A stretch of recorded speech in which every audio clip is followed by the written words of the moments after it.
MP अब तक आप देख रहे हैं। स्वागत है आप सभी का, आपके साथ मैं हूं पुनीत मिश्रा। और चलिए आपको सीधे रायपुर लिए चलते हैं, साइंस कॉलेज ग्राउंड में, जहां पर राज्योत्सव जो है इसके साथ ही राष्ट्रीय आदिवासी नृत्य महोत्सव जिसका आयोजन किया गया था, तो राष्ट्रीय आदिवासी नृत्य महोत्सव का समापन हो रहा है। और यहां पर कलाकार जो आए थे, अलग अलग प्रदेशों से लेकर विदेशों से भी कलाकार आए थे, उनको सम्मानित किया जा रहा है, पुरस्कारों की घोषणा की जा रही है। और दूसरी तरफ तस्वीर आप देख रहे हैं भोपाल से, जहां पर सम्मान किया जा रहा है देश की नींव जो कि टैक्स पेयर्स होते हैं, तो टैक्स पेयर्स का सम्मान किया जा रहा है। तो भोपाल और रायपुर दोनों जगह से तस्वीरें, लाइव तस्वीरें आप देख रहे हैं।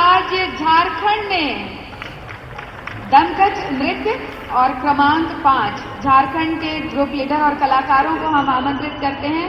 अन्य पारंपरिक नृत्य की श्रेणी में झारखंड ने तीसरा स्थान प्राप्त किया है। आपको 2 लाख रुपए का पुरस्कार, राज्योत्सव से संबंधित स्मृति चिन्ह, राष्ट्रीय आदिवासी नृत्य महोत्सव से संबंधित स्मृति चिन्ह और छत्तीसगढ़ हर्बल का विशेष भेंट। अनुराधा जी, झारखंड का दल उत्साहित है अपने मुख्यमंत्री के हाथों और हमारे प्रदेश के मुख्यमंत्री के हाथों ये पुरस्कार लेने के लिए। बिल्कुल, क्यों ना हो। जब अपने राज्य का मुखिया स्टेज पर हो, मंच पर हो और उनके हाथों पुरस्कार लेने की बारी हो, तो हर कोई गौरवान्वित होता ही है और हर्षोल्लास में होता है। और ये सीधे साधे ग्रामीण जनजाति समुदाय जब अपने मुखिया के सानिध्य पाते हैं, अब उनका प्यार दुलार पाते हैं, तो इनमें और भी ज्यादा ऊर्जा का संचार होता है। इनकी नृत्य शैली का नाम दमकच नृत्य था और इनकी प्रस्तुति दमखम के साथ है।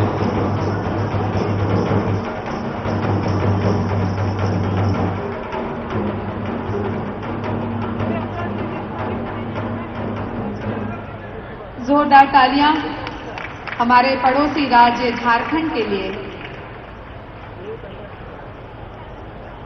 नृत्य क्रमांक 5 दमकच नृत्य की शैली में इन्होंने प्रस्तुति दी थी और तीसरा स्थान इन्होंने हासिल किया है। और अब हम आमंत्रित करते हैं द्वितीय स्थान जिस राज्य को मिला है, जिन नर्तक दलों को मिला है, उनका क्रमांक है 27। दल क्रमांक 27 ओडिशा के कलाकारों को हम आमंत्रित करते हैं। दल प्रमुख को घुड़का नृत्य के लिए इन्हें दूसरा स्थान प्राप्त हुआ है। द्वितीय स्थान प्राप्त विजेता है हमारा पड़ोसी राज्य ओडिशा। इन्हें 3 लाख रुपए का चेक प्रदान किया जा रहा है, साथ में प्रतीक चिन्ह और विशेष भेंट।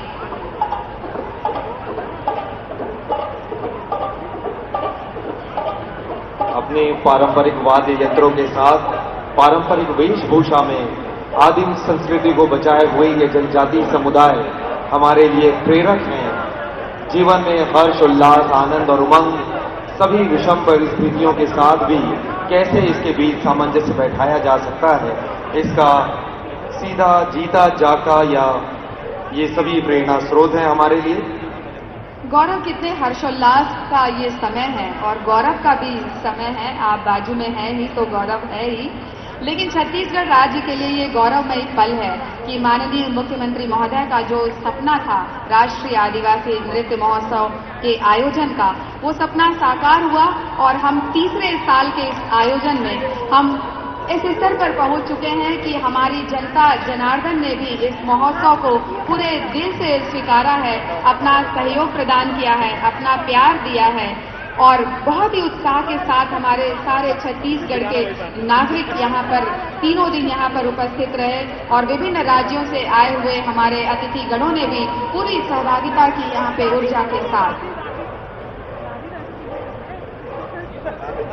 और अब बारी है प्रथम स्थान की और अन्य पारंपरिक अनुष्ठानों पर नृत्य की श्रेणी में पहला स्थान प्राप्त किया है सिक्किम ने।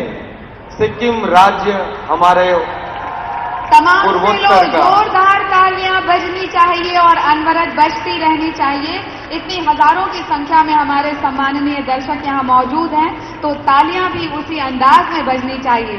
छत्तीसगढ़ के लोग दिखा दें कि जब हमारे राज्य में अतिथि कलाकार आते हैं तो हम कितना दिल खोलकर उन्हें सराहते हैं, उन्हें प्रोत्साहित करते हैं।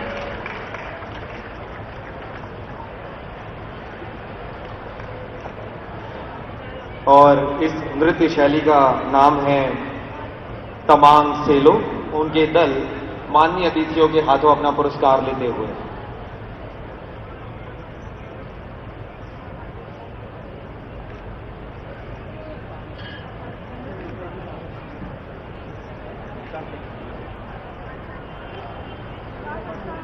यह प्रथम स्थान हासिल किया है इस दल ने, सिक्किम राज्य से आए हुए नृत्य दल ने तमांग सेलो।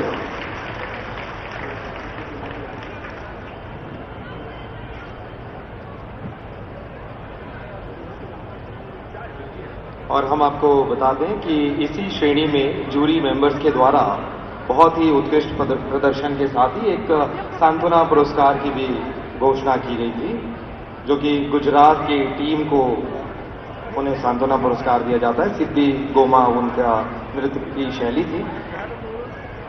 सांत्वना के लिए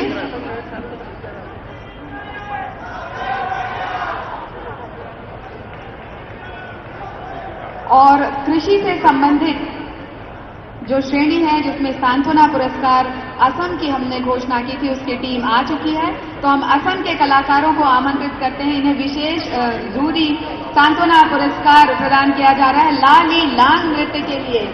असम के कलाकारों को हम आमंत्रित करते हैं मंच पर। असम में निवासरत अधिकांश हमारे छत्तीसगढ़ी भाई बहन हैं, जिन्होंने आज भी छत्तीसगढ़ की कला संस्कृति को अपने हृदय में संजो कर रखा हुआ है।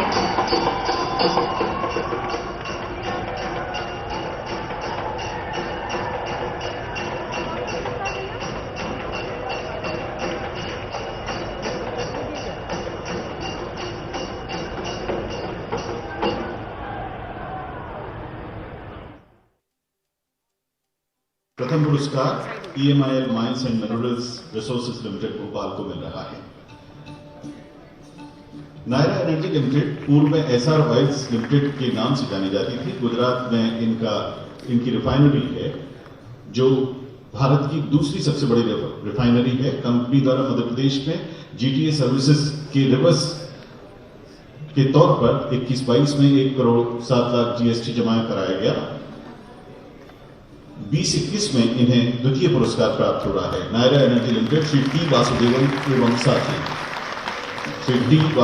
एवं साथी। दूसरी श्रेणी है उद्योग, जिनका टर्नओवर 1 करोड़ 50 लाख से 50 करोड़ के बीच में है। इसमें Kshipra and company private limited Ujjain से, आप हीरो मोटर कॉर्प के डीलरशिप है, इन्हें 5 लाख रुपए का पुरस्कार दिया जा रहा है। चेयरमैन और उनके साथी श्री वीरेंद्र सिसोदिया जी यहां पधार रहे हैं। Kshipra and company private limited, ये पुरस्कार वर्ष 2021 के व्यवसाय वर्ष के लिए दिया जा रहा है। द्वितीय श्रेणी 1.5 करोड़ से 50 करोड़ के बीच में, प्रथम पुरस्कार 5 लाख रुपए प्राप्त कर रहे हैं Kshipra and company private limited से श्री वीरेंद्र सिसोदिया और उनके साथी। इसी श्रेणी में द्वितीय पुरस्कार 3 लाख रुपए का है। ये सुपर एजेंसीज जबलपुर से श्री प्रभजीत सिंह बसूर पार्टनर एवं साथी यहां ग्रहण करेंगे। 3 लाख रुपए का द्वितीय पुरस्कार श्री प्रभजीत सिंह बसूर पार्टनर और साथी हैं, सुपर एजेंसीज जबलपुर के। हीरो मोटर कॉर्प डीलरशिप है आपके पास और आप मंच पर पधार रहे हैं। 1.5 करोड़ से 50 करोड़ रुपए की बीच की कैटेगरी के लिए। इसके बाद की कैटेगरी है 50 करोड़ से 500 करोड़ का कैटेगरी, बहुत बड़ी जो समूह है उनका है। और इसमें प्रेम मोटर्स प्राइवेट लिमिटेड ग्वालियर के श्री चरणजीत नागपाल डायरेक्टर एवं साथी यहां मंच के करीब आ जाएं। श्री चरणजीत नागपाल जी मंच के करीब आ जाएं। प्रेम Motors private limited,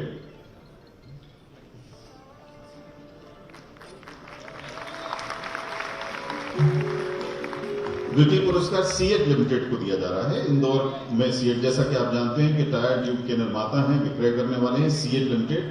Shri Hiren Desai जी जनरल मैनेजर हैं और उनके साथी यहां पधार रहे हैं सीएट से। आपको 50 करोड़ से 500 करोड़ रुपए की कैटेगरी में द्वितीय पुरस्कार व्यवसाय वर्ष 2021 के लिए दिया जा रहा है। 5 लाख रुपए का पुरस्कार सीएट की टीम हासिल कर रही है। माननीय मुख्यमंत्री जी के कर्तव्यों से श्री हीरेन देसाई जी जनरल मैनेजर हैं और उनके साथ अन्य अधिकारी इस समय मौजूद हैं।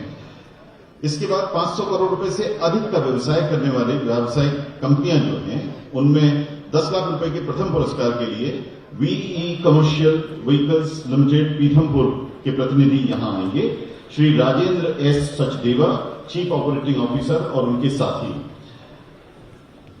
जोरदार तालियां। आप सोचिए, 500 करोड़ से ज्यादा का टर्नओवर ऐसे व्यवसायी इस मंच पे हमारा मान बढ़ा रहे हैं, मध्य प्रदेश का नाम हो रहा है। VE commercial vehicles private limited के श्री राजेंद्र एस सचदेवा जी। इसी श्रेणी में जो द्वितीय पुरस्कार है 500 करोड़ से अधिक टर्नओवर वाला, उसमें UltraTech cement limited Jawad Neemuch के प्लांट से श्री भुवनेश्वर मोहंती जी यहां पधार रहे हैं। 7 लाख रुपए का पुरस्कार आपको माननीय मुख्यमंत्री जी के हाथों मिल रहा है। Shri Bhubaneswar Mohanty joint executive president, और उनके साथ यहां टीम मौजूद है। UltraTech cement limited Jawad Neemuch के सभी जो हमारे इस समय सीएट के प्रतिनिधि मौजूद हैं। अब अल्ट्राटेक के प्रतिनिधि आएंगे 7 लाख रुपए का पुरस्कार ग्रहण करने के लिए। बहुत बहुत आपका अभिवादन मंच पर। UltraTech cement limited.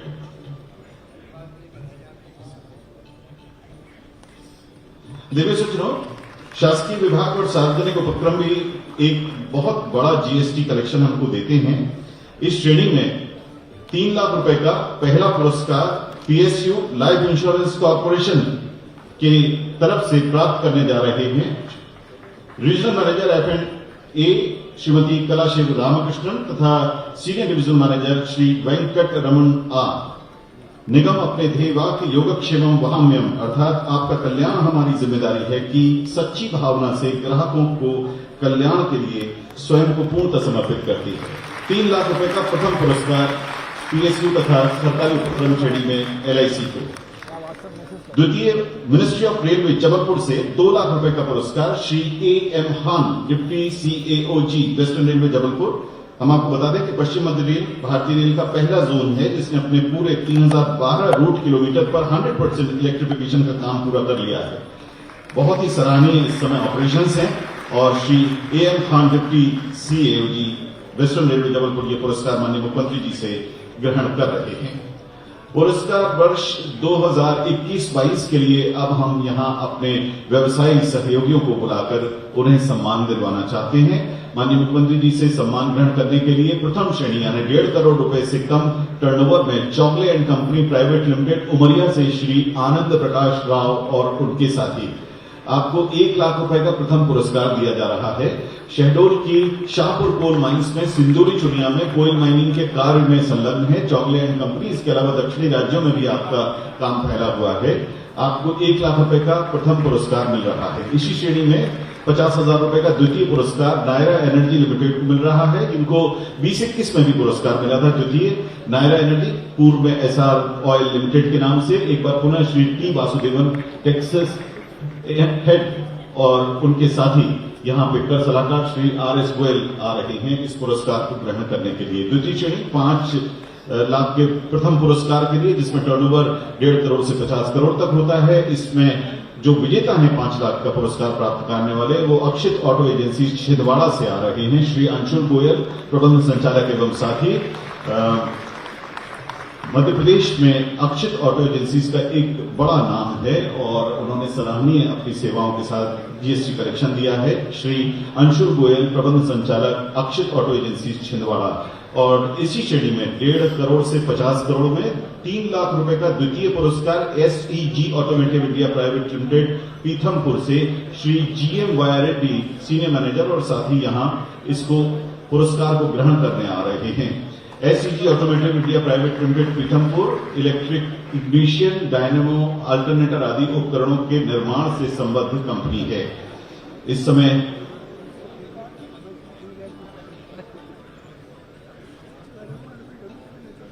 अक्षित ऑटो एजेंसी से अंशुल गोयल छिंदवाड़ा से बहुत बहुत धन्यवाद। और अब इसी श्रेणी में श्री जेएस वाया रेड्डी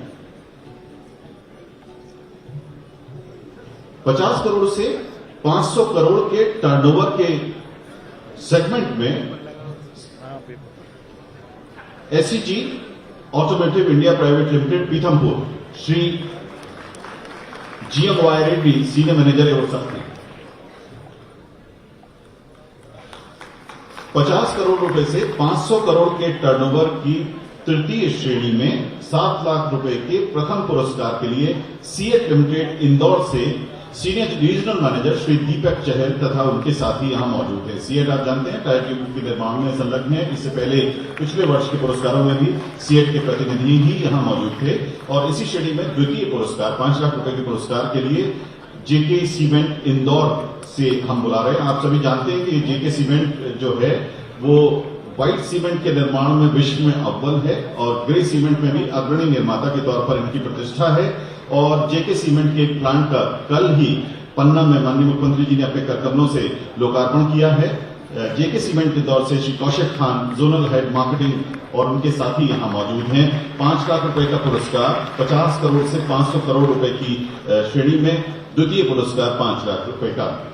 चतुर्थ श्रेणी यानी 500 करोड़ रुपए से अधिक टर्नओवर वाली कंपनियों में प्रथम पुरस्कार 10 लाख रुपए के लिए Larsen and Toubro limited infrastructure vertical Bhopal से।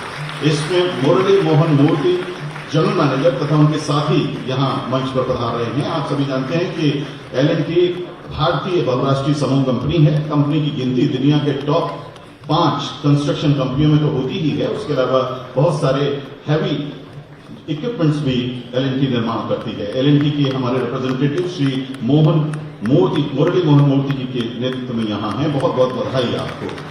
इसी श्रेणी में 7 लाख रुपए के द्वितीय पुरस्कार के लिए UltraTech cement limited Jawad Neemuch से एक बार पुनः आमंत्रित कर रहे हैं श्री भुवनेश्वर मोहंती जी, ज्वाइंट एग्जीक्यूटिव प्रेसिडेंट और साथियों को क्या है और पुरस्कार 7 लाख रुपए का 500 करोड़ रुपए से अधिक टर्नओवर वाली जो श्रेणी है उसमें प्राप्त करें। इसके बाद शासकीय विभाग तथा पीएसयू श्रेणी में 3 लाख रुपए के प्रथम पुरस्कार के लिए Indian Oil Corporation limited Bhopal से श्री दीपक कुमार वासु जी, आप ईडी हैं और स्टेट हेड हैं आईओसीएल के। आपके साथ यहां पधारे हैं सीजीएम मुख्य महाप्रबंधक Shri Ashok Kumar Singh ji, Indian Oil Corporation Limited. 3 lakh रुपए का प्रथम पुरस्कार शासकीय विभाग और सार्वजनिक उपक्रम श्रेणी में। और पुरस्कृत व्यवसायी वर्ष 2021-22 की इस पंक्ति में अंतिम नाम है Indian Railway Finance Corporation Limited Jabalpur का Shri NH Khan, general manager finance और साथ ही 2 लाख रुपए का ये द्वितीय पुरस्कार शासकीय विभाग और सार्वजनिक उपक्रम पीएसयू श्रेणी में प्राप्त करने के लिए अब माननीय मुख्यमंत्री जी की ओर अग्रसर होंगे। इस समय माननीय मुख्यमंत्री जी के साथ हैं Indian Oil Corporation limited Bhopal के प्रतिनिधि अपने ईडी और स्टेट हेड श्री दीपक कुमार वासु तथा सीजीएम श्री अशोक कुमार सिंह जी के नेतृत्व में। बहुत बहुत धन्यवाद सर। और पुरस्कारों की श्रेणी में अंतिम कड़ी Indian Railway Finance Corporation Limited Jabalpur के प्रतिनिधि Shri NH Khan, general manager finance और साथ ही 2 लाख रुपए का पुरस्कार।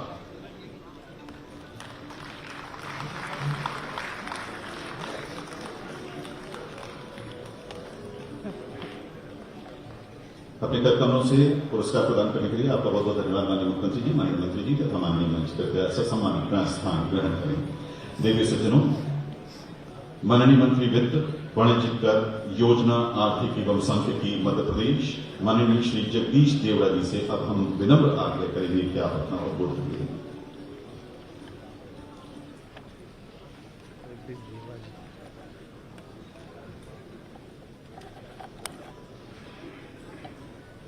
बोले भारत माता की। मंच पर विराजित आज के इस भामाशाह सम्मान समारोह के मुख्य अतिथि और इस प्रदेश के यशस्वी मुख्यमंत्री आदरणीय शिवराज सिंह चौहान जी, लघु उद्योग भारती के अध्यक्ष श्री महेश गुप्ता जी, फिक्की अंतर्गत टेक्निकल टेक्सटाइल एवं अपैरल कमेटी के चेयरमैन श्री राजेंद्र गुप्ता जी, CII मध्य प्रदेश के वाइस प्रेसिडेंट श्री शेषकर चौधरी जी, वाणिज्य कर विभाग की प्रमुख सचिव श्रीमती दीपाली जी, वाणिज्य कर विभाग के आयुक्त श्री लोकेश जी, मुख्य आयुक्त CGST श्री नवनीत गोयल जी, भामाशाह पुरस्कार एवं सम्मान समारोह में पुरस्कृत हो रहे हमारे सम्मानित व्यवसायी बंधु, समारोह में उपस्थित तथा लाइव टेलीकास्ट से सम्मिलित अन्य श्रेणी व्यवसायी बंधु, CA, कर सलाहकार,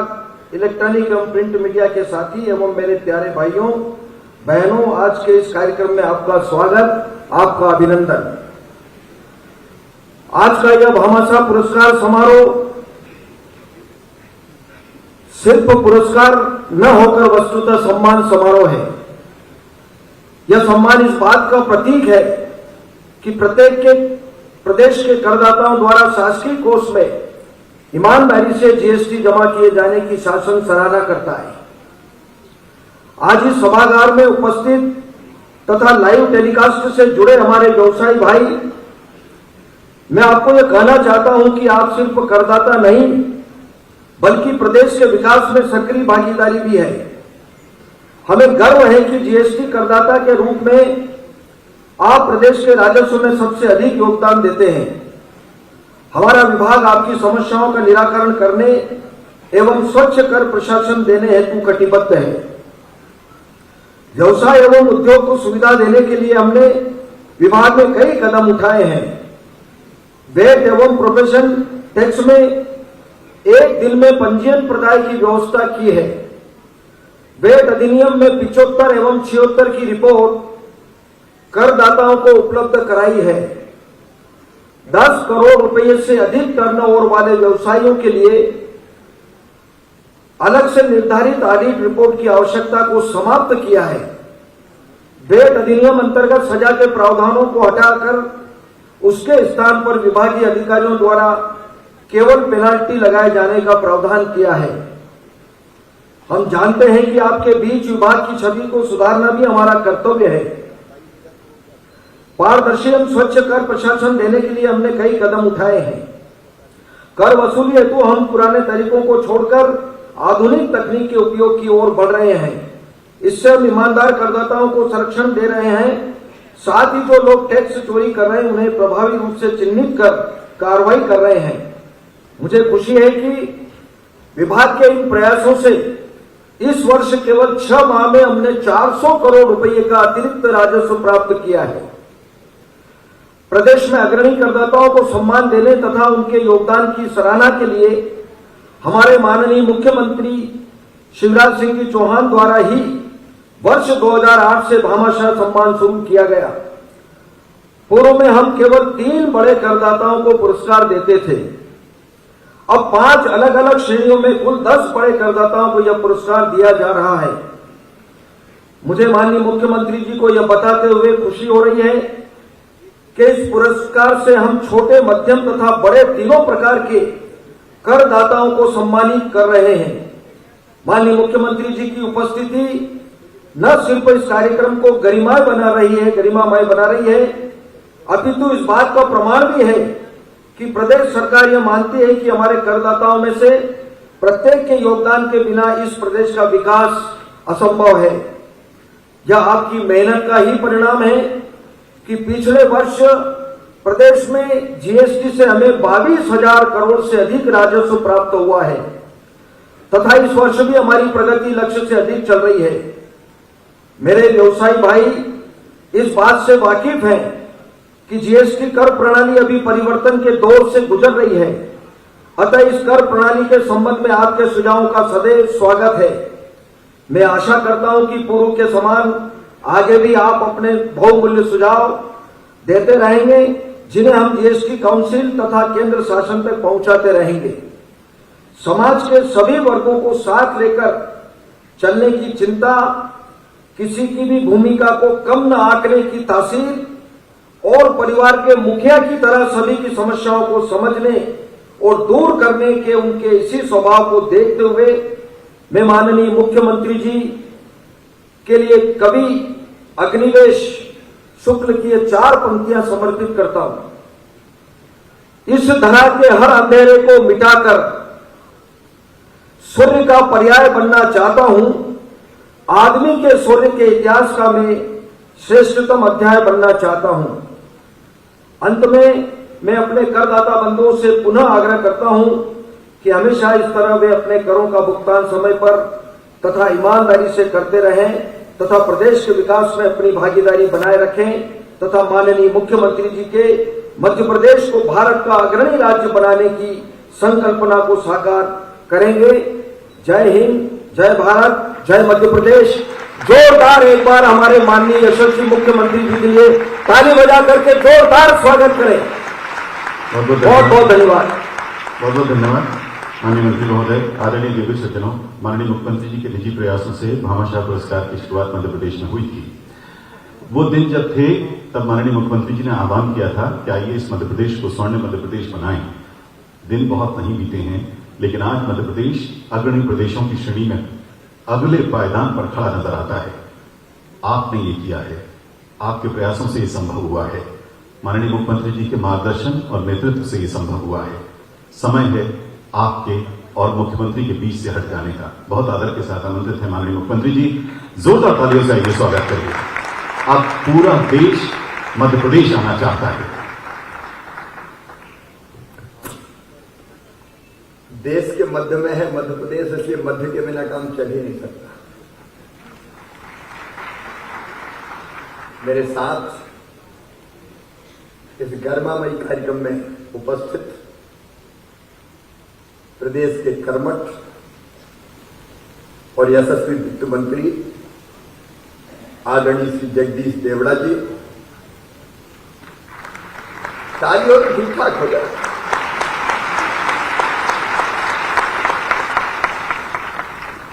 अध्यक्ष लघु उद्योग भारती आदरणीय महेश जी, सिक्की के चेयरमैन आदरणीय Rajendra Gupta ji, vice chairman CII भाई श्रेयस्कर चौधरी जी, इस विभाग की प्रमुख सचिव पद कर्तव्यनिष्ठ अधिकारी श्रीमती दीपाली रस्तोगी जी, आदरणीय नवनीत गोयल जी, लोकेश यादव जी, तन्वी हुड्डा जी, यहां उपस्थित जिनको आज हमने सम्मानित किया है वो भी, और जिस कार्यक्रम में उपस्थित है ऐसे मेरे उद्योग और व्यापार जगत के मेरे प्रिय बहनों, भाइयों, भांजे, भांजियों, आप सबको प्रणाम। और प्रणाम कर रहा हूं तो मैं औपचारिकता पूरी नहीं करता, हृदय से अपनी कृतज्ञता प्रकट कर रहा हूं आपके प्रति, क्योंकि आप हैं जो राज्य के खजाने को भरते हैं, मेहनत करते हैं, व्यापार के मामले में, उद्योग के मामले में परिश्रम की पराकाष्ठा करते हैं, प्रयत्नों की परिसीमा करते हैं, धन कमाते हैं और फिर ईमानदारी से अपना टैक्स सरकार के खजाने में जमा करवाते हैं। और आप जब खजाना भरते हैं तो हम सड़कें बनाते हैं, हम 24 घंटे बिजली देते हैं, हम पानी की सिंचाई की योजनाएं बनाते हैं, हम गांव का, शहरों का विकास करते हैं, हम शिक्षा और स्वास्थ्य पर पैसा खर्चा करते हैं, CM राज स्कूल बनाते हैं, अस्पताल के भवन खड़े करते हैं, गरीब कल्याण की कई योजनाएं बनाते हैं। हमारी सारी गतिविधि चलती है आपकी मेहनत, आपके परिश्रम और ईमानदारी से जमा किए हुए टैक्स के द्वारा। और फिर आज का कार्यक्रम कर्मकांड नहीं है, आज मैं ईमानदारी से शीश झुका के आपको प्रणाम करता हूं और आपको हृदय से धन्यवाद देता हूं। आज और कल मैं अनेकों कार्यक्रम वैसे मैं रोज ही लगातार दौड़ता हूं, लेकिन प्रदेश जिस ढंग से विकास की राह पे चल रहा है, कल रात तक मैं JK सीमेंट के प्लांट का उद्घाटन कर रहा था पन्ना में। आज सागर ग्रुप का टेक्सटाइल की यूनिट का एक नई यूनिट का लोकार्पण किया है। कल मैं जा रहा हूं पीथमपुर, वहां कई लघु और जो मध्यम उद्योग है उनका शिलान्यास करूंगा।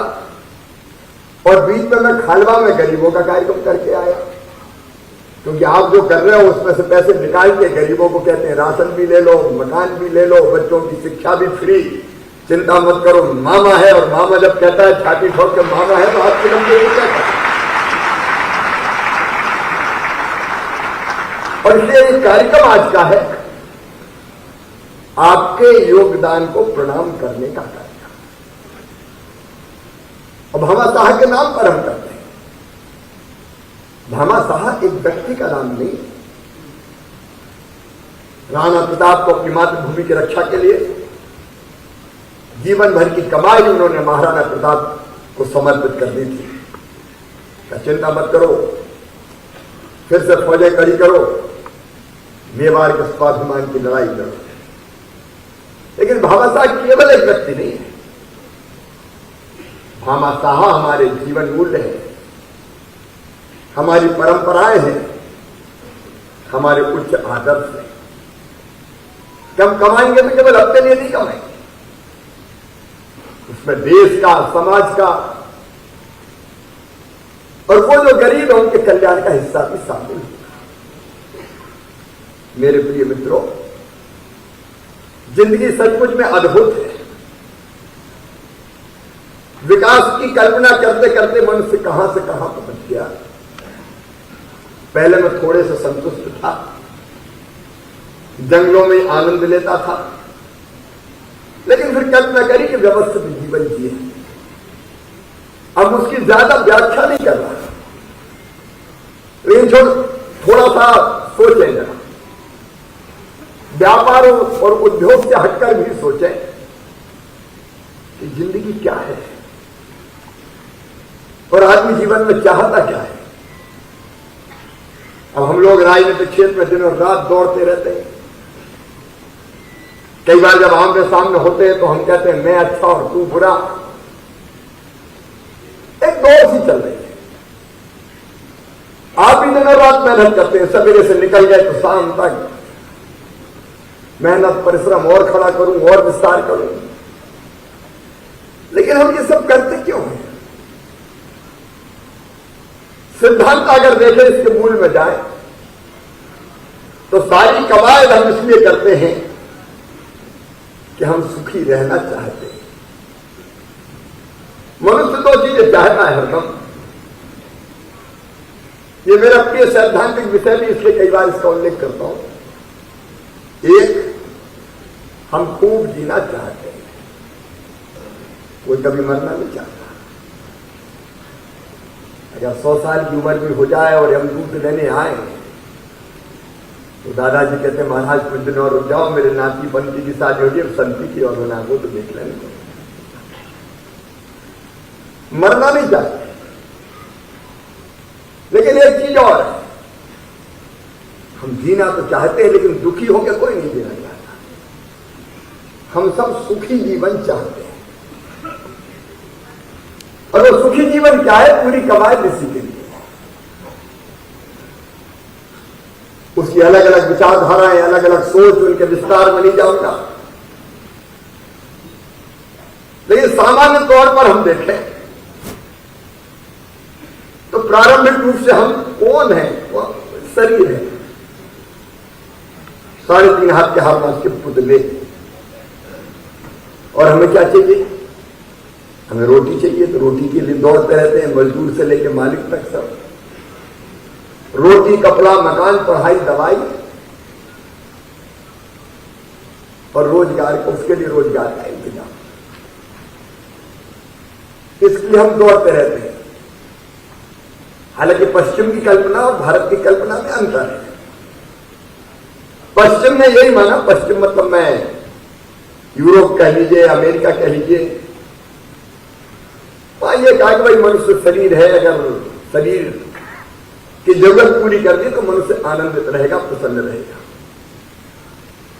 और जरूरत क्या? भूख लगे तो रोटी दे दो, प्यास लगे तो पानी दे दो, रहने के लिए मकान दे दो, और आगे बढ़े तो बोले चलने के लिए गाड़ी दे दो, गर्मी हो तो एसी दे दो, सर्दी हो तो हीटर दे दो। एक के बाद एक आवश्यकता बढ़ती चली। अब ये जो हमारी आवश्यकता है, शरीर की प्रारंभिक आवश्यकता है, उनकी पूर्ति के लिए भागदौड़ शुरू हुई। लेकिन भारत में और एक कदम आगे बढ़ के कहते देखो यार शरीर तो ठीक है, लेकिन केवल शरीर के सुखी होने रहने से तुम सुखी नहीं हो जाओगे, और भी जरूरत है। अब आप देखिए, आप अदरवाइज मत लीजिएगा, जो बड़े बड़े उद्योग चला रहे हैं, जिनके पास धन के अकूत भंडार है, कई बार उनको सोने के लिए नींद की गोलियां खानी पड़ती। लेकिन हमारी मध्य प्रदेश में अगर देख लोगे आप, हमारे झाबुआ अलीराजपुर चले जाओ, आज खाने का है तो मस्त है, रात भर नाचेंगे गाएंगे कूदेंगे, कल की परवाह कौन करे यार। ये सुख केवल एक ही चीज से नहीं आता, इसके भी अलग अलग प्रकार है। मन का सुख भी चाहिए, बुद्धि का सुख भी चाहिए, और फिर आत्मा का सुख भी चाहिए। कमा रहे हैं तो CSR की एक्टिविटी चाहिए, कुछ ना कुछ बढ़िया करो। तो धन कमा रहे हैं तो सेवा भी करो, तो स्कूल चलाओ, अस्पताल खोलो, गरीबों को भोजन कराओ। लेकिन इस सारी जरूरत की पूर्ति के लिए, सारी चीजों की आवश्यकताओं की पूर्ति के लिए धन जरूरी है। मैं विश्लेषण लंबा नहीं करूंगा, लेकिन आपको एक एक दो मिनट में मनुष्य के आनंद और सुख के बारे में बताता हूं। शरीर का सुख तो मिल जाएगा, रोटी कपड़ा मकान, लेकिन हमने कई उद्योगपति देखे जो कई तरह की एक्टिविटीज करते हैं मन के आनंद के लिए। मन भी तो सुखी चाहिए। अब मन और शरीर दोनों अलग है। आप यहां बैठे हैं रविंद्र नाट्यगृह में, हो सकता है मन आपका डिनर की तरफ दौड़ रहा हो और सोच रहे हो कि मुख्यमंत्री का कब भाषण खत्म हो और कब निकलेगा। कोई टॉप एंड टाउन की आइसक्रीम की तरफ भी दौड़ सकता है। शरीर यहां मन कहीं और हो सकता है। तो मन एक अलग चीज है जो हमेशा खुद भी आनंद चाहता है। अब आप देखो, आज हमने कुछ करदाताओं को सम्मानित किया। अब ये 3 लाख 1.5 लाख की राशि कोई बड़ी राशि नहीं है, लेकिन हाथ मिला के जब उनको धन्यवाद दिया तो मन गदगद हो गया। सम्मान चाहता है मन। दो मित्र मिलते हैं और कई वर्षों के बाद अचानक गले लग जाते हैं, तो उस शरीर को कुछ नहीं मिलता, लेकिन मन गदगद हो जाता है। तोतली आवाज में बोलता हुआ बेटा बेटी अगर मां की गोद में बैठ जाए और मां उसको छाती से चिपका ले, तो उस समय जो सुख मिलता है उसको कहते हैं मन का सुख। एक सच्चा उदाहरण और सुना देता हूं आपको, सुनने के मूड में हो कि नहीं है? मैं जब युवा मोर्चे का कार्यकर्ता था बीजेपी के, तो उस समय मध्य प्रदेश और छत्तीसगढ़ एक था। हम लोग लगातार दौरे करते थे, तो एक कार्यक्रम था हमारा छत्तीसगढ़ के बिलासपुर में। कार्यक्रम खत्म हो गया तो हम लोग ट्रेनों से आते जाते थे, शाम को ट्रेन थी। हम एक धर्मशाला के कमरे में, कार्यक्रम धर्मशाला में होते थे, भोजन करके लेटे हुए थे कि शाम को ट्रेन का समय हो जाए तो निकले।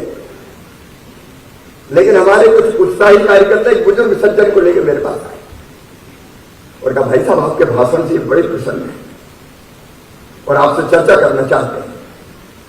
तो मैंने बुजुर्ग से खड़े रह के उनका सम्मान किया। मैं तो छोटा था उस समय, 86-87 की बात होगी।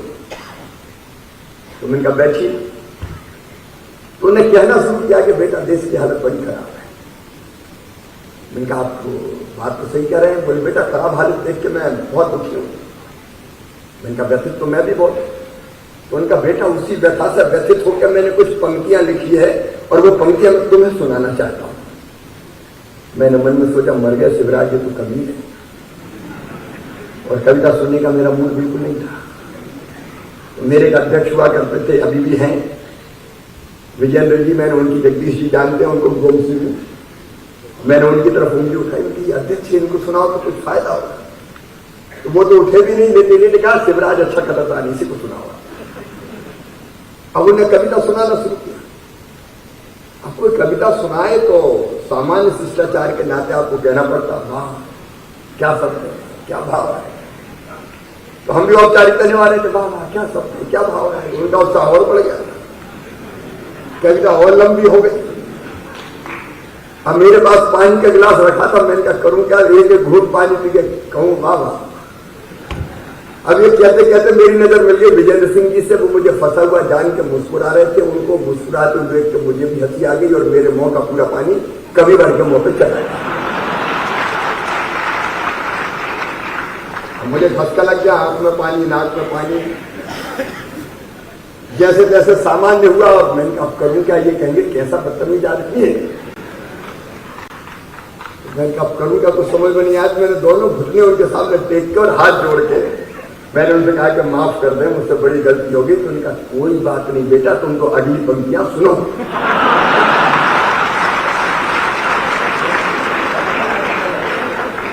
ये अगली पंक्ति सुनाने का सुख है, मन का सुख। आपने कोई चीज लिखी है, रची है, तो सुना के क्या आनंद आता है।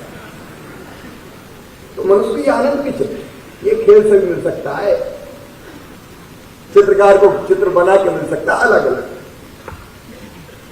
एक चीज सुख और होता है बुद्धि का सुख, जिससे भी मनुष्य सुखी संतुष्ट नहीं होता। अब आजकल वो कभी कभी अभी भी कभी खत्म नहीं होता, बीच बीच में फिर शुरू हो जाता है केबीसी कौन बनेगा करोड़पति। कई लोग देखते हैं सामने और हाथ सीट पर नहीं बैठ पाए तो सामने ही देखते रहते हैं कि एक प्रश्न आया और उसके 4 जवाब आए, A B C D। परिवार के संग देख रहे हैं और कोई सही उत्तर मिल गया तो जोर से चिल्लाए B, और अगर सही निकल गया तो फिर अपनी पत्नी की तरफ देखा जा देखा हम भी। अरे बुद्धि का सुख, कोई चीज का अगर हमने जवाब खोज लिया, उसका बढ़िया उदाहरण न्यूटन कहते पेड़ के नीचे बैठे थे, फलदार पेड़ था, तो हवा चली तो पेड़ हिला तो फल टूटा तो जमीन पे गिरा। और न्यूटन सोचने लगे हवा चली, पेड़ हिला, फल टूटा, जमीन पे क्यों गिरा, ये ऊपर क्यों नहीं गया, बीच में क्यों नहीं अटका। उत्तर समझ में नहीं आया। तो जो निकल के लोग जा रहे थे उनमें से बुलाना शुरू किया, भैया मेरी एक जिज्ञासा शांत कर दो, मेरे एक प्रश्न का उत्तर दे दो। तो कोई को याद था, बताओ। बोले हवा चली, पेड़ हिला, फल टूटा, ये जमीन पे गिर गया। तो लोगों का जमीन पर नहीं गिरता तो कहां जाता, बोले ऊपर क्यों नहीं गया, ये बीच में क्यों नहीं अटका। तो लोग उनका गया काम से, ये तो आखिर हो गया। बोले देख नहीं रहे थे, बरसों से देखते चले आए, जब कोई चीज ऊपर से टूटती तो नीचे ही तो गिरती है। लेकिन न्यूटन नहीं मानिए, खोजते रहे और अंततः हमने खोज के निकाल दिया कि पृथ्वी में गुरुत्वाकर्षण की शक्ति होती है, उसलिए वो हर एक चीज को अपनी तरफ खींचती है, आकर्षित करती है, इसलिए ऊपर से कोई चीज नीचे गिरती। अब इस सिद्धांत को खोज के जो सुख न्यूटन को मिला उसको कहते हैं बुद्धि का सुख। लेकिन एक सुख की और आज चर्चा है, कहीं आग लग जाए, दौड़ पड़ते हो आप, कोई एक्सीडेंट हो जाए, आपकी इच्छा होती कैसे मैं मदद करूं। कहीं भूकंप आ जाए तो हमारे व्यापारी की सामान भर भर के गाड़ियों में, चलो पीने के पानी की बोतल रख लो, खाने का सामान रख लो। अभी अभी बाढ़ आई बरसात में तो हजारों लोग निकल पड़े, भोजन के पैकेट हम बनवा रहे हैं, फलाना हम कर रहे हैं। अभी क्या को कर रहा है बता। शरीर मन बुद्धि के अलावा एक चीज और है, तो वो है आत्मा। मैं एक बहुत प्यारा उदाहरण आपको देता हूं। मेरा गांव जैसे सीहोर को लेकर बुधनी कैसे, एक सच्ची घटना सुना रहा हूं, मैं भूलता नहीं कभी, मैं बहुत छोटा नहीं, लेकिन वो घटना मेरे दिल और दिमाग में बैठी हुई। नर्मदा जी में बरसात में बाढ़ आती थी तो बाढ़ के अच्छे दृश्य, जब तक गांव में पानी नहीं घुस जाए तो बढ़िया लगती है बात, क्या क्या बह के जा रहा है देखो। तो हम लोग घंटों खड़े रहते थे किनारे।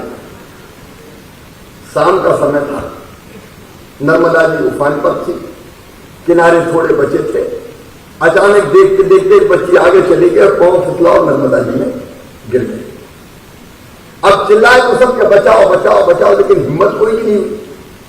शाम को कौन उफनती नर्मदा जी में कूदे, लेकिन एक आदमी, मेरे बचपन की बात है, मैं होगा उस समय 5-6 साल का, एक आदमी तेजी से दौड़ता हुआ आया और छलांग लगा दी, बह गए 1-1.5 किलोमीटर दूर तक और फिर भी बच्ची को बचा के किनारे लगा। अब पूरे गांव की जिज्ञासा थी कि आदमी कौन है जिसने अपनी जान की बाजी लगा दी एक छोटी सी बेटी के लिए। जब वो आया तो लोग दंगे रह गए। वो उस इलाके का, उस जमाने का सबसे बड़ा चोर था। चोर को हमारे यहां गांव में भड़ैया बोलते थे उस जमाने में, तो गुलवा भड़ैया नाम था उसका, गुलवा भड़ैया। लेकिन जान की बाजी लगा दी तो दृष्टि बदल गई। लोगों ने पूछा कि अरे गुलवा, तुम आए कैसे, बच्ची कैसे बचाई? तो गुलवा का उत्तर मेरे कानों में आज भी गूंज रहा है। उसने कहा आया तो था मैं इसलिए कि कौन से घर में सेंध लगानी, रात में घुसना कहां है। लेकिन जब ये बच्ची गिरी मैंने दूर से देखा तो चिल्लाए सब, कूदा कोई नहीं, मेरी आत्मा नहीं मानी और मैं दौड़ के कूद गया। कोई भी हो मनुष्य मात्र, ये अच्छा भाव सबके मन में रहता कि मैं कुछ दूसरे की मदद कर दूं। लेकिन सीएम हाउस में था तो एक व्यक्ति ने मुझसे मिलने की बहुत जिद की। मंगलवार को मैं अक्सर जल्दी में रहता हूं क्योंकि कैबिनेट की मीटिंग होती है, तो उस दिन मैं कहता हूं अपनी टीम से कि मंगलवार को नहीं मिलेंगे क्योंकि मुझे पन्ना भवन ले जाना है, पूरी ब्रीफिंग लेनी है, पढ़ना है, उसके बाद कैबिनेट के फैसले होना है। लेकिन एक आदमी ने बहुत जिद की, नहीं मैं तो मिलूंगा, और वो रोने लगा। मुझे बताया कि वो तो रो रहा है, जल्दी बोला। अब वो जैसे ही मेरे पास आया तो मैंने पूछा काम बताओ। उसने कहा माला डालना है। तो गले में तो मैं गुस्सा हो गया, ये कोई काम माला डालना है मुझे इतनी जल्दी थी। तो उसने कहा मुझे पहचाना नहीं। मैंने कहा नहीं अभी तो ध्यान में नहीं आया। बोले जब सिगरौली गए थे तो मैं लाइन में खड़ा था, जनता से मिल रहे थे, मेरा हाथ नहीं था एक, तब तुम कलेक्टर को कह के आए थे इसको हाथ लगवा देना। मेरा वो हाथ लग गया और काम कर रहा हूं, उसी हाथ से गले में माला डाला।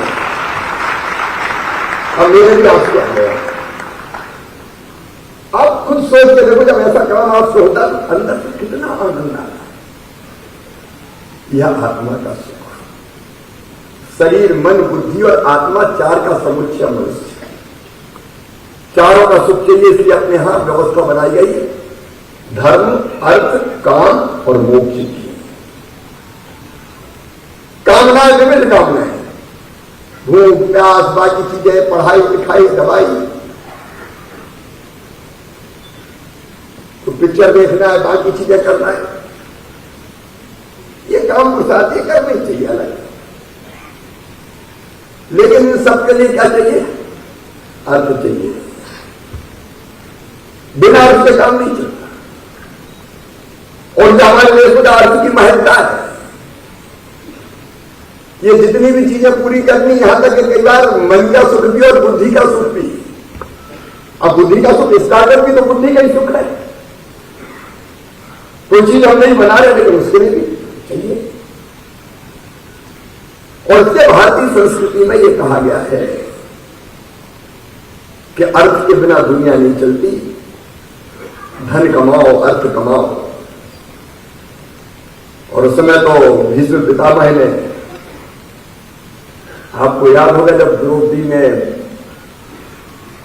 जंग किया था, उपदेश दे रहे थे भीष्म पितामह, सब सैया पे पड़े हुए। तो द्रौपदी ने कहा उस समय कहां गए थे जब चीज हरण हो जाए।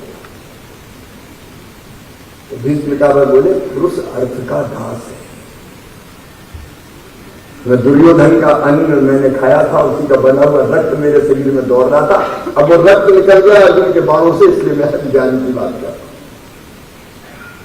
और हमारी संस्कृति में, हमारी परंपरा में धन कमाने को सदैव पवित्र उद्देश्य माना। और दस का तो जीवन का ये परम कर्तव्य है कि वो धन कमाए। अगर पैसा नहीं है तो बिना अर्थ के अनर्थ होता है। नहीं होगा तो विमुक्षितम किम न करोति पापम, भूखा कौन सा पाप नहीं करता। मुझे एक प्रसंग और याद आ रहा है, पौराणिक है। एक बार अकाल प्रावधान, महर्षि विश्वामित्र तो घूम रहे थे, भोजन मिला नहीं, ग्रस्तों के पास भी देने को कुछ नहीं था, तो क्या देते? तो कहते हैं वो एक चंडाल के घर में चोरी से घुसे और कुत्ते का झूठा मांस था वो उन्होंने खाने के लिए हाथ लगाया। उसके वो आगे क्या कर रहे हो, ये तो बाप है, मेरे घर आके आप चोरी से। और तो उन्होंने कहा कि देखो यहां पर धर्म है, अगर शरीर नहीं रहेगा तो बाकी सब चीजें कहां जाए। देखिए धन के बिना काम नहीं चलता, रोटी चाहिए, बाकी चीज चाहिए। तो अर्थ का अभाव हो रहा है पंडित दीनदयाल उपाध्याय जी। अर्थ चाहिए व्यक्ति के जीवन में भी और राज्य के, राष्ट्र के जीवन में भी। अब देखो बीच में श्रीलंका की क्या हालत है, पैसा नहीं था, खरीदार हो गए, देश का मान सम्मान चला गया, अपमानजनक शर्त मानी। और ये अर्थ महत्वपूर्ण है, व्यक्ति के जीवन में भी महत्वपूर्ण है और राज्य के और देश के जीवन में भी महत्वपूर्ण है। अर्थ का अभाव बुरा है, विनाशकारी है, इसलिए अर्थ का अभाव नहीं होना। ये बात है दीनदयाल जी ने, अर्थ का प्रभाव भी नहीं होना चाहिए। अर्थ का अभाव भी बुरा है, अर्थ का प्रभाव भी बुरा है। और प्रभाव का मतलब यह कि फिर अगर चाहिए तो अनैतिक तरीके से, कैसे भी, जैसे हो तैसे हो, मेरे पास भी तो लूटे लूं, वो है अर्थ का प्रभाव, वो नहीं होना चाहिए। अर्थ कमाना है लेकिन धर्म के साथ, धर्म अर्थ का उसके अंदर तो जो नियम प्रक्रिया बनी उसके अंतर्गत। धर्म का मतलब यही है कि हम व्यापार करें, हम उद्योग चलाएं, कर्मठता के साथ धन कमाने की योजना बनाएं, लेकिन गलत चीजों का इस्तेमाल न करें। और जो कमाए ईमानदारी से उसका हम टैक्स भी दें अपने देश के लिए, अपने राज्य के लिए। देखिए एक बात और मैं कहता हूं कि ये संसाधन जो है, धरती के संसाधन सबके हैं, समाज के, भूमि हो गई, पानी, हवा, खनिज, आगे है तो सबके ना। भगवान ये तो नहीं कहा कि ये फलाने के ये धनु पन्ना कर दूं, लल्ला पन्ना सबका, लेकिन सबके पास तो नहीं होते ना। तो जिनके पास होते हैं वो इनसे धन कमाते हैं, वो धन से भी टैक्स अदा करते हैं, और उस टैक्स से जो पैसा आता है वो हम ऐसे लोगों के कल्याण में खर्च करते हैं,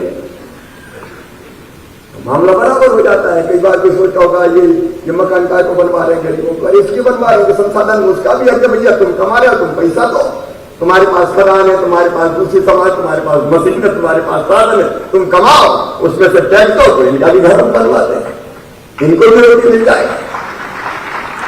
तो सब कुछ में यही सामाजिक है, और इसलिए खूब अर्थ कमाओ। विभाग बैठा है, केवल एक विभाग की बात नहीं कर रहा, मैं सभी विभागों से ये कहता हूं, और आगे इसके लिए प्रतिबद्ध हूं। ईमानदारी से व्यापार, बिजनेस, उद्योग, इसको हमें बढ़ानी है, इसके बिना काम नहीं चलेगा। और उससे मैंने आपको प्रणाम किया क्योंकि आप मेहनत से कमाते हैं। आपका व्यापार, आपका उद्योग समाज को ताकत देता है चलाने की, शासन चलता है। उससे एक वचन मेरा, ईमानदारी से धन कमाने में कोई बाधा नहीं आने देंगे, और आएगी तो आप ध्यान दिलाएंगे तो उस बाधा को दूर करने का पूरी ईमानदारी से प्रयास करें। अधिकतर लोग क्यों हम कर रहे हैं? अभी ग्लोबल इन्वेस्टर समिट है मध्य प्रदेश में, 10, 11, 12 जनवरी को। उसके पहले एनआरआई का सम्मेलन भी मध्य प्रदेश को हो रहा है, दुनिया के 100 से ज्यादा देशों के एनआरआई जाएंगे, वो भी हम इंदौर में कर रहे हैं। G20 के हमारे भोपाल में, इंदौर, खजुराहो में हमने सम्मेलन दिए, बड़ी बड़ी बैठकें हो रही जिसमें दुनिया भर के देशों के लोग आएंगे। हम कह रहे हैं दुनिया वालों से, क्या हो, देखो मध्य प्रदेश को स्वागत है, और इन्वेस्टमेंट आएगा तो उसको भी हम लाएंगे। लेकिन एक अपील आप सबसे, क्या आप भी और इन्वेस्ट करने का सोचो, छोटे से शुरुआत करो, एमएसएमई महत्वपूर्ण है हमारे। कई तरह के क्लस्टर बनाने की कोशिश कर रहे हैं, दिक्कत होती होगी तो भी बताइए, क्योंकि मैं ये दावा नहीं करता कि कोई कठिनाई है ही नहीं, होगी तो प्रमाणिकता से उसको दूर करेंगे। और इसलिए आज भी मैं बहुत समय लेके आया हूं, आपको डिनर भी कराऊंगा, बिना उसके नहीं जाऊंगा, और कब तक भी लगाऊंगा, कुछ संगठन भी मुझसे मिल रहे हैं। कल का दिन रानी लक्ष्मी बेटियों के नाम का, आज का दिन मेरा आप उद्योग और व्यापार करके धन कमाने वाले और शासन का खजाना भरने वालों के नाम है। ये जरूरी है। खेलो इंडिया गेम्स भी होने वाले, टूरिज्म भी खूब बढ़ रहा है। अभी उज्जैन की आदत हो गई कि होटलों में जगह नहीं मिल रही है। कुछ लोगों ने मुझे बताया कि उसका भी फायदा उठाया जा रहा है। होटल का कमरा 3000 में पलंग 3 गड्ढा नीचे डाल दो, क्योंकि श्री महाकाल महालोक को देखने इतने लोग आ रहे हैं। मैं भी जल्दी उज्जैन भी जाने वाला हूं, वो व्यवस्था करूंगा कि बजट होटल भी कैसे बने और सामान्य परिवार का निम्न मध्यम वर्ग भी आए तो बेचारा महाकाल महालोक देख पाए। लेकिन इसके कारण गतिविधियां बढ़ती है, टूरिस्ट आता है, लोग आते हैं, अर्थव्यवस्था और बढ़ती है। अजीबी पे कई चीजें होंगी। हम टाइगर स्टेट तो हैं, टाइगर कई बार पुलार तक गरजते, मिनट के बच्चों को अंदर रहना पड़ता है। टाइगर स्टेट, लेपर्ड स्टेट, और गिद्ध भी हमारी यहां बचा के रखे हमने पन्ना में, बल्चर स्टेट, अब सीधा स्टेट भी हम हो गए। जल्दी बाड़े में छोड़ने वाले, फिर आपसे कहीं आओगे, वहां भी जमीन की कीमतें बहुत बढ़ गई, लोगों ने फटाफट होटल रिसोर्ट पता नहीं क्या क्या बनना है। लेकिन ये सब प्रगति की निशानी, आर्थिक गतिविधियों को बढ़ाएंगे और हम सब मिलकर अर्थ का उपार्जन भी करें, ईमानदारी से टैक्स भी चुकाएं और अपने प्रदेश को और प्रधानमंत्री श्रीमान नरेंद्र मोदी जी के नेतृत्व में अपने देश को आगे बढ़ाने में सहयोग करें। देखो, एक बात मैं गर्व के साथ कहता हूं कि आज देश की जो इज्जत और सम्मान है दुनिया में, ये तो मन का सुख है ना। आज भारत को कोई अनदेखा नहीं कर सकता। अभी रूस और यूक्रेन का युद्ध चल रहा था, हमारे बच्चे बन गए। हमारे बच्चे वहां से निकले कैसे, तो कहा तिरंगा हाथ में ले लो और निकल जाओ। तो तिरंगा हाथ में लेके जैसे ही आगे बढ़े, रूस की फौज भी पीछे हट गई, यूक्रेन की भी पीछे हट गई। बोले इंडिया वाले जाने दो, ये तो विराम है। ये भारत का बढ़ता हुआ सम्मान है। तो मोदी जी के नेतृत्व में देश आगे बढ़ रहा है और मध्य प्रदेश भी पीछे नहीं रहेगा। और मैं आज आपको बता रहा हूं अंत में कि हमारी विकास दर मध्य प्रदेश की, जो कभी माइनस में 1-2-3% के आसपास रहती थी, इस साल 19.76%, देश में सबसे आगे।